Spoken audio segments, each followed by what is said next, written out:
Okay, sorry. My dad was walking down the hallway. I just get weird when people are watching me record.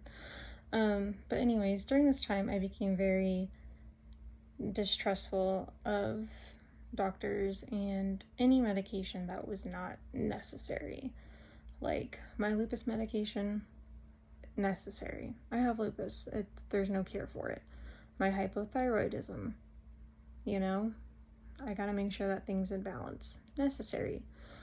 But in my brain, I was like, nope, I want to get off of this Lexapro. All these medications are, I was convinced, just evil, the devil.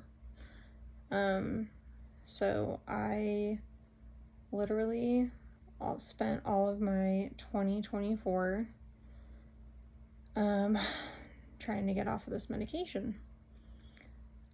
Towards the beginning of the year of 2024, I was taking just my Lexapro, still at 20 milligrams, and I was taking Xanax daily because I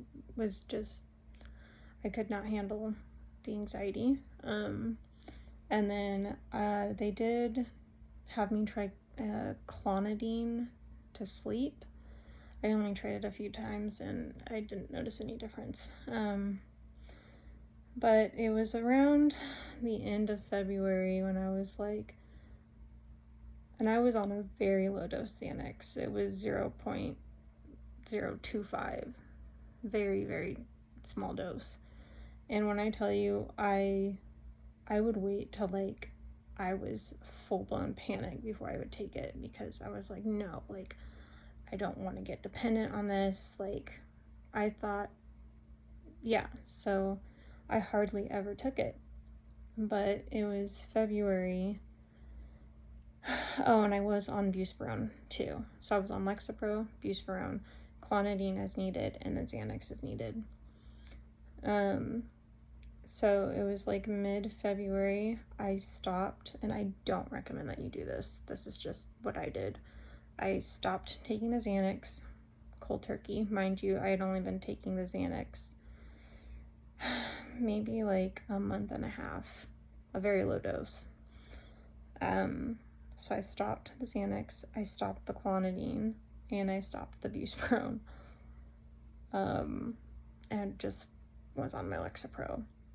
So the main like anxiety symptoms that I was having was just always in my chest, the shortness of breath, tightness, pressure, achiness in my chest, a racing heartbeat, that kind of like a creeping icy feeling in your chest.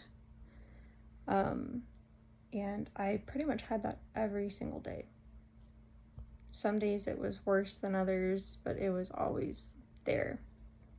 It was so bad.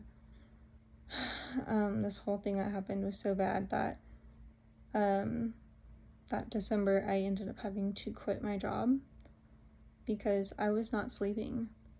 That's another thing. I kind of jumped ahead, but I was not sleeping whatsoever during this. It was like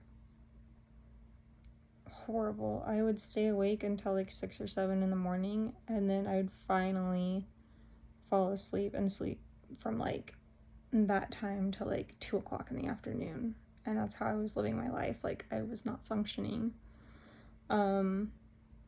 I could not sit still. My legs were still, like, I had, like, if you've ever had akathisia, you know how uncomfortable and, like, maddening it is, because you cannot stop moving your damn legs. Yeah, I remember my dad was trying to get me to calm down, and I was laying in bed, and like he was telling me like, stop moving your legs, and I'm like, I can't, like, they won't stop. So that lasted probably at least a week and a half, and then finally like the akathisia went away. And yeah, I mean, honestly, like, just with time, after I quit all those meds in February and I was just on my Lexapro 20 milligrams,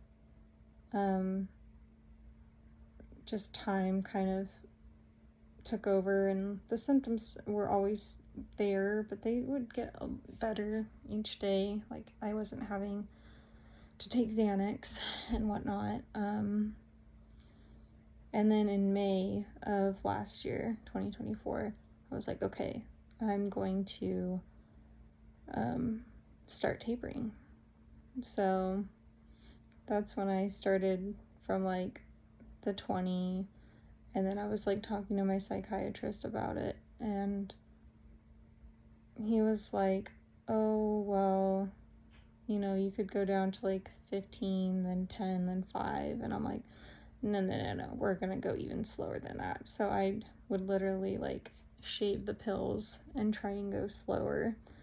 But yeah, so that's basically what led that whole event at the end of 2023, is what catapulted me into this obsession with getting off of my Lexapro. And as of recently,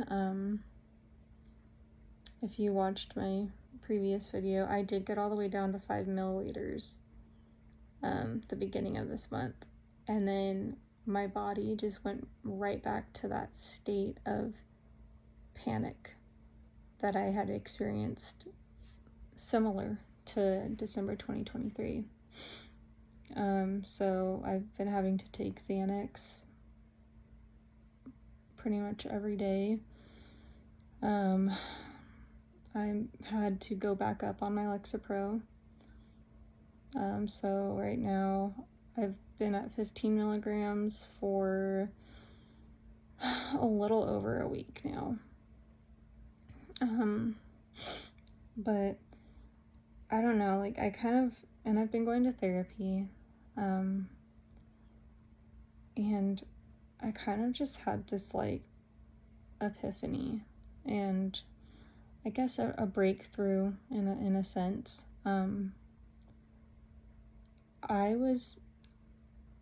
I think, again, this is just my opinion, but I think before you choose to get off of a medication like that, you need to make sure, 1, it's the right time, 2, you have the support system around you, and 3, identify your reason, right? Like, my only reason was I just had this panic event that happened, and it just put me off medication.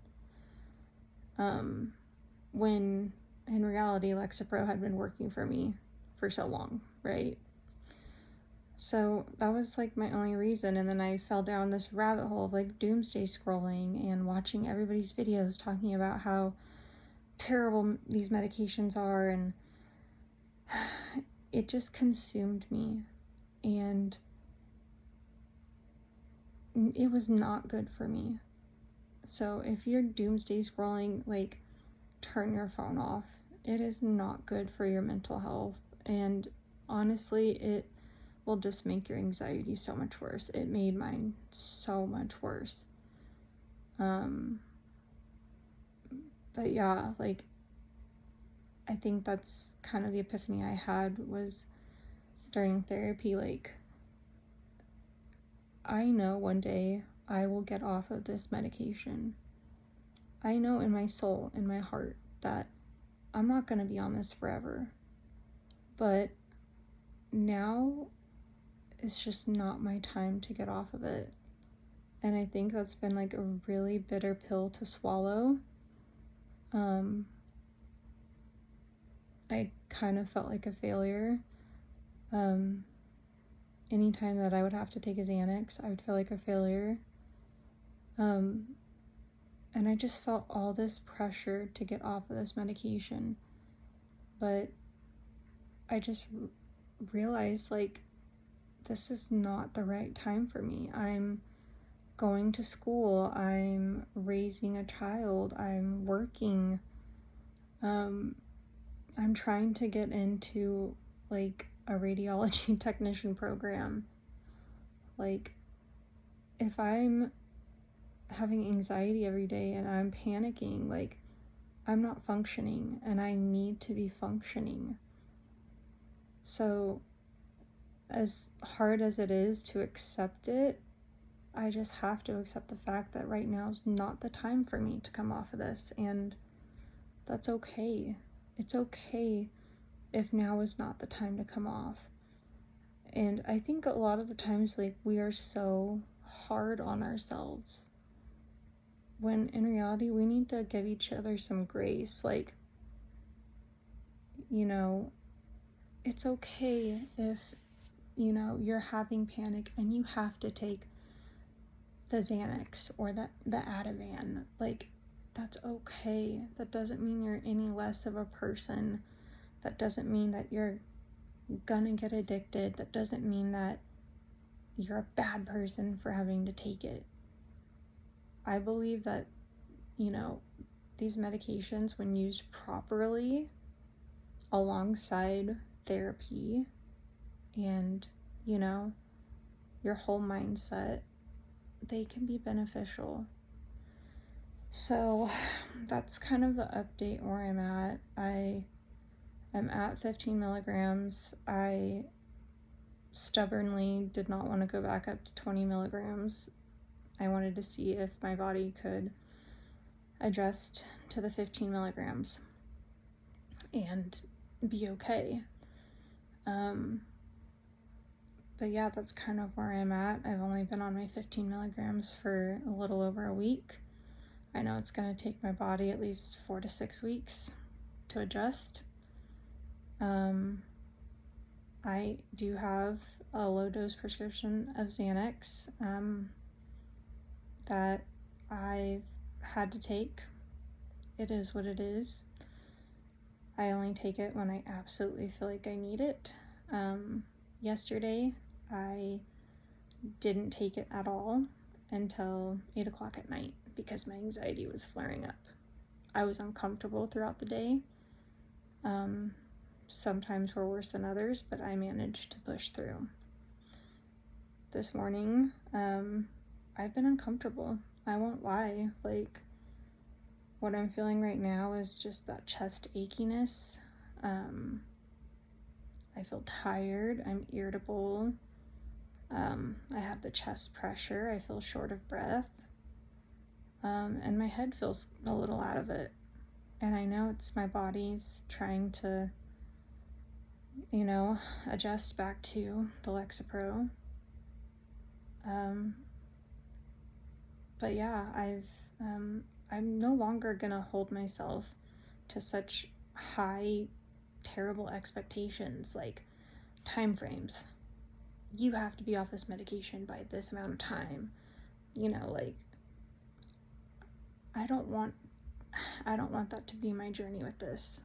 I want to be able to do this as peacefully as possible, and the way that I've been doing it so far has not been that, and it's just been making things so much worse.